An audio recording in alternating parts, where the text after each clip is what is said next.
बिस्मिल्लाहिर्रहमानिर्रहीम। अस्सलामु अलैकुम वरहमतुल्लाहि वबरकातुहू। मैं हूं ग़ुलाम मुर्तज़ा। उम्मीद करता हूं कि आप सब खैरियत से होंगे। आज के इस वीडियो लेक्चर में हम देखने जा रहे हैं क्वांटिटेटिव रीजनिंग, इसका सेट 1 हम देखेंगे।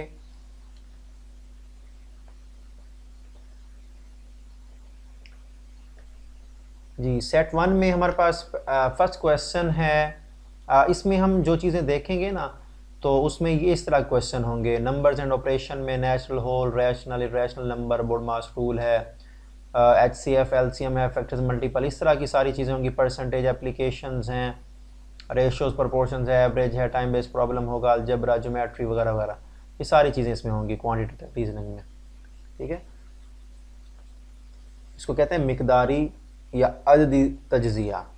What is 25% of 160? इसमें आपने यूं करना है, 25 को 100 पे डिवाइड करना है, ऑफ की जगह पे आपने मल्टीप्लाई कर साइन यूज़ करना है, और 160 इनको आपने क्या करना है, 25 को 100 पे डिवाइड करना है, जो आंसर है उसको 160 से मल्टीप्लाई करना है, तो आपके पास जो आंसर आएगा वो होगा 40।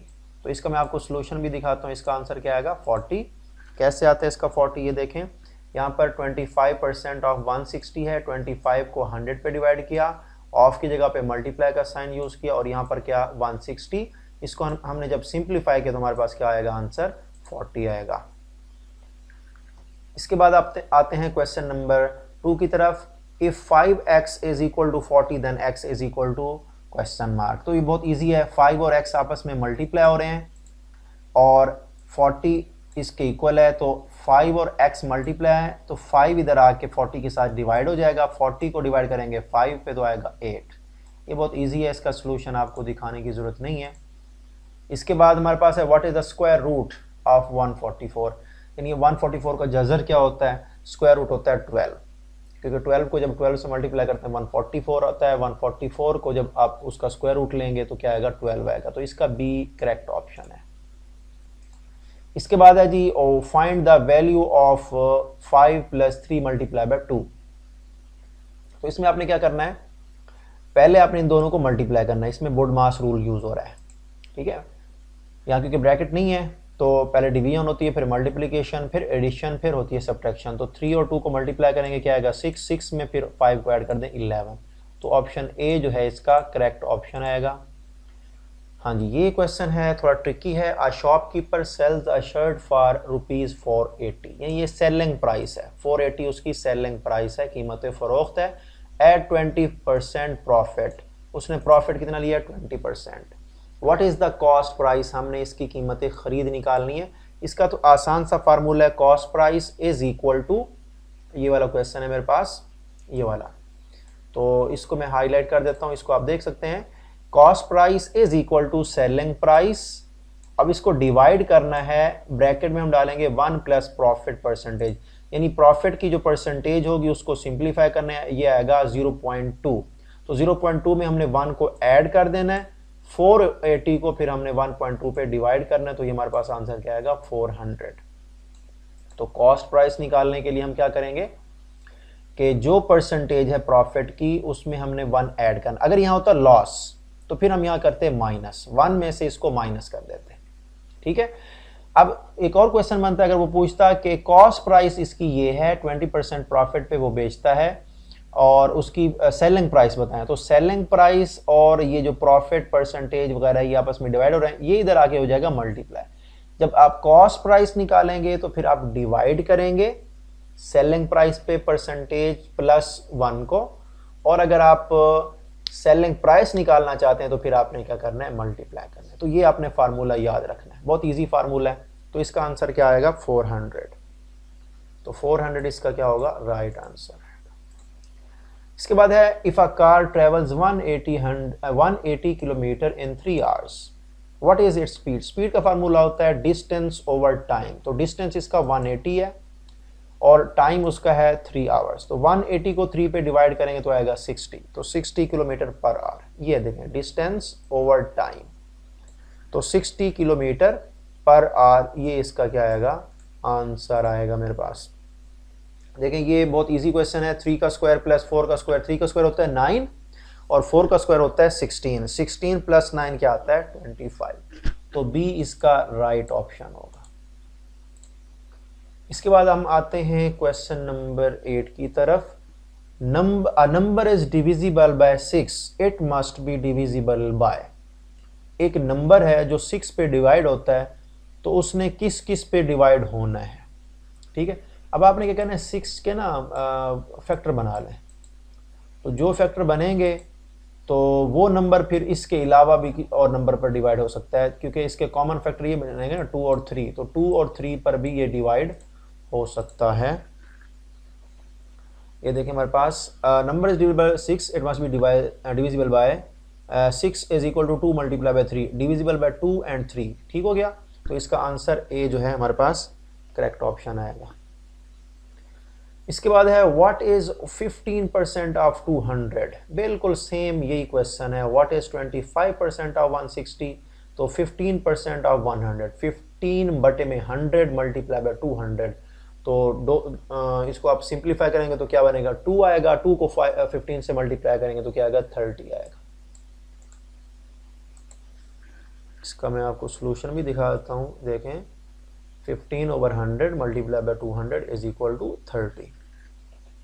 इसके बाद है जी, if the average of 5 number is 20, what is their total sum. तो सम निकालने के लिए आपने क्या करना है, 5 को 20 से मल्टीप्लाई कर देना है। जब आप 5 को 20 से मल्टीप्लाई करेंगे तो क्या आएगा, 100। क्योंकि जो एवरेज का फार्मूला होता है वो होता है average is equal to sum over number of terms. अब क्योंकि नंबर ऑफ टर्म्स इधर आके क्या होगी, मल्टीप्लाई, तो average multiply by number of terms क्या हो जाएगा, 20 मल्टीप्लाई बाय 5 100 आएगा। तो ये इसका आंसर आएगा 100। सी इसका करेक्ट ऑप्शन है। द वैल्यू ऑफ, बिल्कुल ये देखें इस क्वेश्चन में, क्वेश्चन नंबर 7 और क्वेश्चन नंबर 11 में क्या डिफरेंस है। यहाँ ये ऐड हो रहे थे, यहाँ मल्टीप्लाई हो रहे हैं, तो यहाँ पर हमारे पास एक्सपोनेंट लॉ यूज होता है। अब यहाँ देखें बेसिस दोनों की सेम है और ये आपस में मल्टीप्लाई हो रहे हैं। जब मल्टीप्लाई होंगे हम एक ही बेस में लेकर जाएंगे तो ये इनकी जो पावर्स हैं वो ऐड हो जाएंगी। जब एक ही बेस वाले नंबर मल्टीप्लाई हों तो उनकी पावर्स या एक्सपोनेंट जो होते हैं वो ऐड होते हैं। 2 की पावर 3 प्लस 2 है तो 5 आएगा, 2 की पावर जो 5 होता है वो 32 होता है। इन 2 को आपने 5 टाइम्स मल्टीप्लाई करना है तो 32 आएगा। ये देखें 2 रेज पावर 3 प्लस 2, तो 2 raise power 5 is equal to 32। इसके बाद मेरे पास क्या आएगा, if 7x minus 5 is equal to 23 then x। तो -5 को आप इक्वल की साइड पे ले जाएं तो प्लस हो जाएगा, 23 प्लस 5 28। अब 7 मल्टीप्लाई और इधर आके डिवाइड हो जाएगा, 28 बटे में 7 4 आएगा। बी इसका करेक्ट ऑप्शन आएगा। ये 12 क्वेश्चन का ये सॉल्यूशन है। आप यहाँ देख सकते हैं कि 28 हुआ, यानी दोनों को उसने ऐड किया, फिर ये 7 जो है इधर आके डिवाइड हुआ तो आंसर क्या आया, 4 आया। 1 kilometre is equal to question mark है जी मीटर्स। 1 किलोमीटर में 1000 मीटर होते हैं। बहुत इजी क्वेश्चन है। इफ 3 पेन्स कॉस्ट 45 रुपीज, अगर 3 पेन की कीमत 45 रुपए, what is the cost of 7। तो आपने क्या करना है, 45 को 3 पे डिवाइड कर दें तो क्या आएगा 15। तो हर पेन की कीमत 15 रुपए है, तो 7 की कितनी होगी आपने मल्टीप्लाई कर देना है, तो 105 आंसर आएगा। ठीक हो गया। The product of 2 number is 72 if 1 number is 8 the other is. देखिए 2 नंबर हैं, उनका प्रोडक्ट 72 है, एक है 8, तो इनको आपस में डिवाइड कर लें। 72 को 8 पे डिवाइड करके क्या आएगा 9। अगर आप 8 से किसको मल्टीप्लाई करें, 72 आएगा 9, तो क्या आएगा इसका आंसर सी इसका करेक्ट ऑप्शन होगा।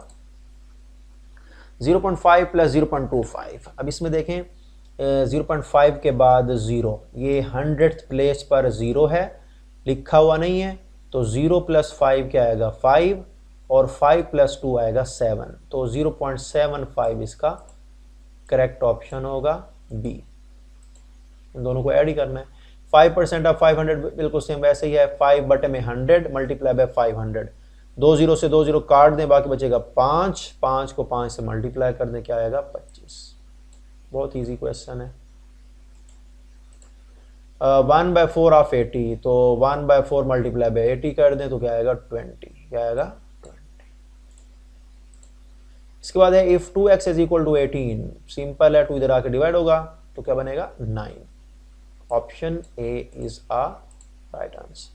The next number in the sequence is 2 4 8 16। 2 का टेबल पढ़ते जाएं आप, 2 2s are 4 4 2s are 8 8 2s are 16, यानी डबल करते जाएं तो 16 का डबल क्या होगा 32। सी ऑप्शन है। The ratio of 2 ratio means, इसका मतलब होता है बटे में 2/3, यानी 2 डिवाइड बाय 3, इसका ये मतलब होता है। ठीक है, क्योंकि हम जो रेशियो होती है उसको फ्रैक्शन में लिख सकते हैं 2/3, यानी 2 divide by 3। A triangle has angle 60 60 and, देखें 2 एंगल 60 60 के हैं तो 120, और 3 एंगल का जो सम होता है वो 180 होता है, तो 120 में क्या ऐड करेंगे 180 बने तो क्या आएगा 60 degree. Which of these is a prime number. 4 prime नहीं है, 9 भी प्राइम नहीं है, 15 भी नहीं है, 7 है। तो प्राइम नंबर वो होता है जिसका जस्ट एक फैक्टर हो, वो बजाते खुद होता है और इसके अलावा 1 होता है। What is the LCM of 4 and 6। 4 and 6 का आपने लेना है least common multiple. Least common multiple, इसके आपने ना मल्टीपल लेने हैं, तो जो सबसे छोटा कॉमन आ जाए वो आपका क्या होगा लीस्ट कॉमन मल्टीपल होगा। मैं 4 का टेबल और 6 का टेबल आपको दिखाता हूँ। ये 24 का सोल्यूशन है ताकि आपको समझ आए। ये 4 के मल्टीपल हैं 4 8 12, 6 के हैं 6 12। देखें अब आगे 12 के बाद क्या आना था 16, इधर आना था 18, फिर इसके बाद आप चलते जाएं 20, फिर इधर आना था 24, फिर आगे जाके उधर भी 24 आना था, लेकिन हमने लीस्ट कॉमन मल्टीपल निकालना है। तो ये देखें यहाँ पर भी 12 है, इधर भी 12 है, तो इसका एलसीएम या लीस्ट कॉमन मल्टीपल क्या आएगा 12 आएगा। इसके बाद है जी लास्ट क्वेश्चन है, what is the area of a square with side 6। जो स्क्वायर होता है उसकी चारों साइड्स बराबर होती हैं, तो 6 मल्टीप्लाई बाय 6 जो है इसका आंसर आएगा 36 स्क्वायर सेंटीमीटर। तो ये इसका बी ऑप्शन करेक्ट ऑप्शन है। अब इसमें जो क्वेश्चन ट्रिकी क्वेश्चन है वो मैं आपको बताता हूँ कौन कौन से हैं, वो आप देख लें। इस तरह के क्वेश्चन अक्सर आते हैं, ये भी ट्रिकी क्वेश्चन है। इसके बाद इस तरह के क्वेश्चन भी हैं। इसके अलावा ये क्वेश्चन नंबर 5 मोस्ट इम्पॉर्टेंट है, 6 भी मोस्ट इम्पॉर्टेंट है। इसके अलावा ये वाला क्वेश्चन बहुत अहम है 11 वाला, ये एवरेज वाला भी बहुत इम्पॉर्टेंट है क्वेश्चन। इसके अलावा हाँ ये वाला क्वेश्चन भी इम्पॉर्टेंट है, नंबर डिविजिबल बाय 6 तो it must be divisible bye. तो आपने इसके फैक्टर बना लेने हैं, इसको फैक्टराइज कर लेना है, प्राइम फैक्टर निकाल लेना है, और जो जो नंबर इसको डिवाइड करेगा वो जो 6 डिवाइड जिसको करेगा 2 और 3 उसको भी करेंगे। ये 11 वाला भी लाजमी आपने देखना है। इसके अलावा इस तरह के क्वेश्चन भी दे देते हैं, और हाँ ये वाला 14 क्वेश्चन ये लाजमी आपने देखना है, 15 भी देखना है। इसके अलावा हाँ ये वाला आपने लाजमी देखना है 20 क्वेश्चन जो है। इसके बाद ट्रायंगल वाला हो गया, प्राइम नंबर हो गया, एलसीएम वाला लाजमी देखना है। तो इस तरीके से ये जो मैंने क्वेश्चन आपको पॉइंट आउट किए हैं तो कोशिश करें इनको के ऊपर आपने फोकस करना है। तो उम्मीद है कि आपको ये लेक्चर समझ आया होगा, पसंद आया होगा। तो अगर आपको पसंद आया तो इसको ज़्यादा से ज़्यादा शेयर करें दोस्तों के साथ। इंशाल्लाह नेक्स्ट वीडियो में फिर मिलते हैं, तब तक के लिए इजाज़त दीजिए। अल्लाह हाफिज़। अस्सलामु अलैकुम वरहमतुल्लाहि वबरकातुहू।